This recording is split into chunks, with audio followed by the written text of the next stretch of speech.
Hi, welcome to Cooking from Scratch.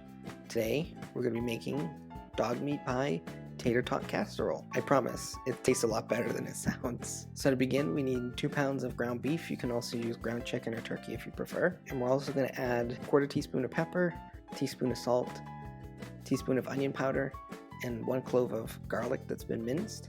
And we're going to cook this with our meat over about medium heat, and then we're going to drain off any excess fat as needed. And then to our meat mixture, we're going to add 1 bag of frozen green beans, as well as a bag of frozen peas and carrots. And you just want to cook this until they're thawed. And then we're going to transfer our meat and vegetable mixture into 2 9x13 pans. And now we need to make our sauce. So to do that, we need 2 cans of cream of chicken soup, 1 cup of milk, as well as 1.5 cups of sour cream. And we're going to stir these until they're combined, and then we're going to pour half of the mixture over each of our 2 9x13 pans. Next, we're going to add a layer of frozen tater tots on top of the casserole, and then we're going to top it with about a cup of shredded cheddar cheese. And then our casseroles need to bake for about 30 minutes at 350 degrees, just until everything's been heated through and the cheese on top has melted. And here's our finished product: dog meat pie tater tot casserole.